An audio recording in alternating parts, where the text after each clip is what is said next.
Good morning. This is Akashvani. I am Saira Mujtaba with World News.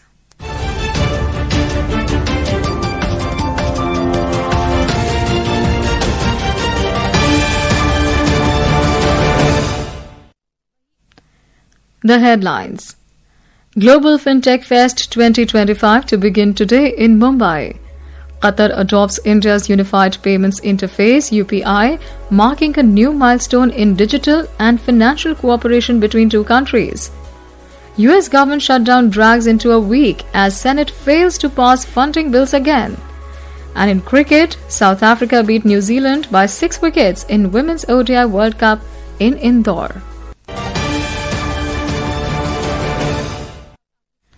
And now, world news in detail.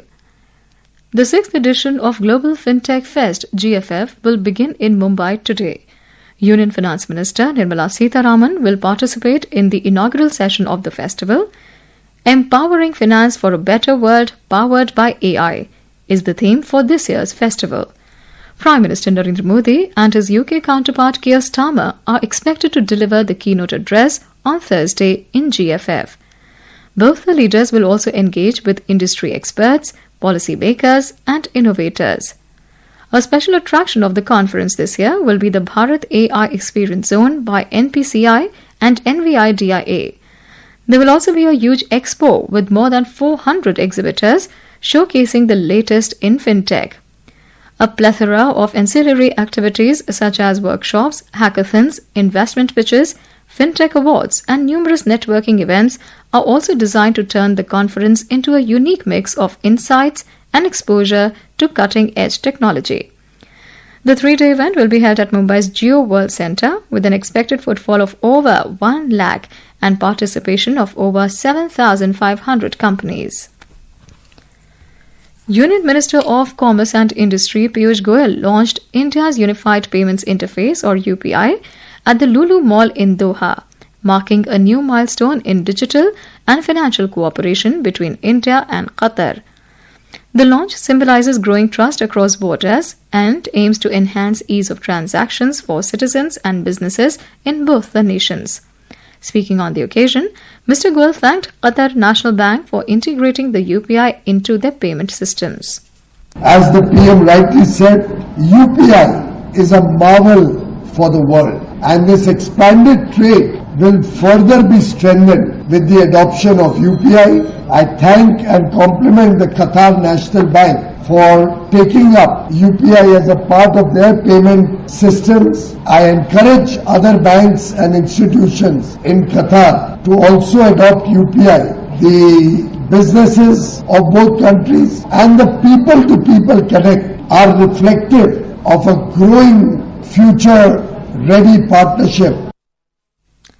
Talking to media on the Free Trade Agreement (FTA), the minister stated that both the nations are actively discussing the initiation of formal FTA negotiations. He mentioned that discussions are currently underway to finalize the terms of reference, after which talks will be fast-tracked.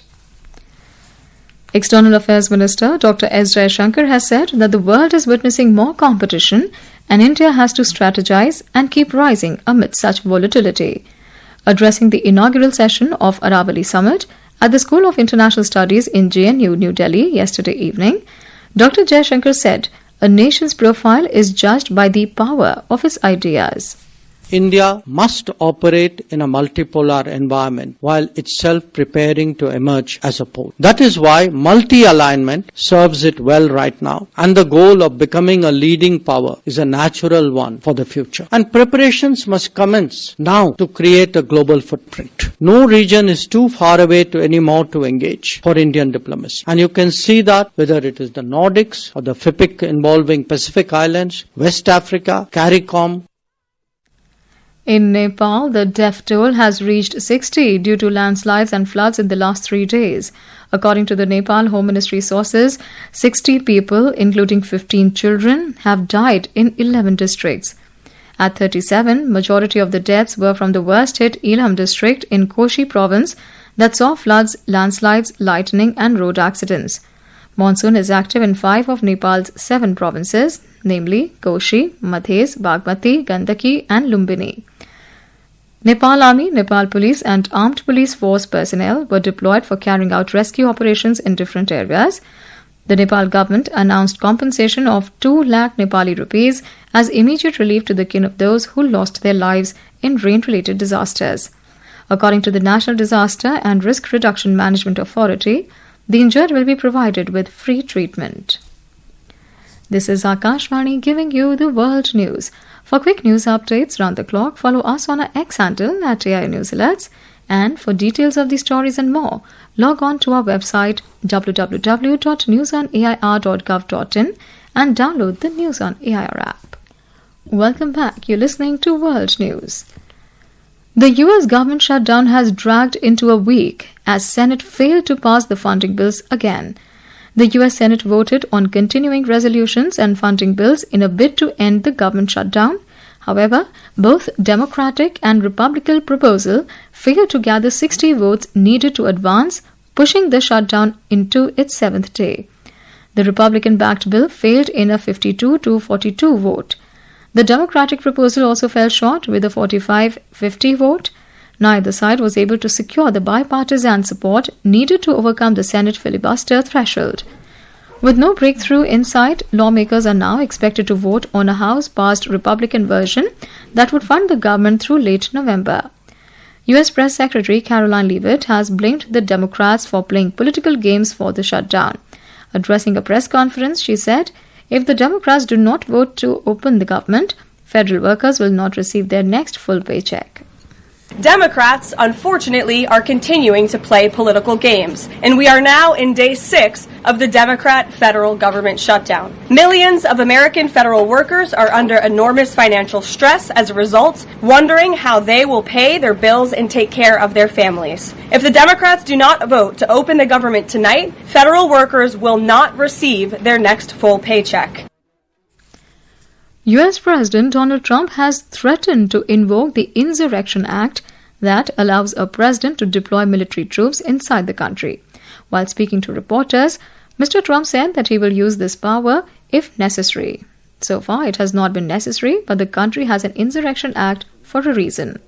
Well, I'd do it if it was necessary. So far, it hasn't been necessary, but we have an Insurrection Act for a reason. If I had to enact, I'd do that. If people were being killed and courts were holding us up, or governors or mayors were holding us up, sure, I'd do that. I mean, I want to make sure that people aren't killed. We have to make sure that our cities are safe. U.S. President Donald Trump has announced that his administration will impose 25% tariffs on all medium and heavy-duty trucks coming into the U.S. from other countries, starting from 1st of November. Israel and Hamas officials are holding indirect negotiations in Egypt's resort city of Sharm el-Sheikh to secure agreement on a US-backed plan to end the war in Gaza. Palestinian and Egyptian officials confirmed that the discussions are focused on creating the field conditions for an exchange deal that would see the release of all Israeli hostages in return for a number of Palestinian prisoners. And in Women's ODI World Cup cricket, South Africa defeated New Zealand by 6 wickets at Holkar Stadium in Indore last night. South Africa comfortably surpassed the target of 232 runs, scoring 234 runs for 4 in 40.5 overs, with Tasmin Brits making 101 runs, while Seun Lewis scoring unbeaten 83 runs. Today, England will take on Bangladesh at Barsapara Cricket Stadium in Guwahati. The match will start at 3 p.m. Indian Standard Time. And now, before we close, here are the highlights of the bulletin once again. Global FinTech Fest 2025 to begin today in Mumbai. Qatar adopts India's Unified Payments Interface (UPI), marking a new milestone in digital and financial cooperation between the two countries. US government shutdown drags into a week as Senate fails to pass funding bills again. And in cricket, South Africa beat New Zealand by 6 wickets in Women's ODI World Cup in Indore. And that is the end of World News. Stay tuned to Akashvani. Have a great day.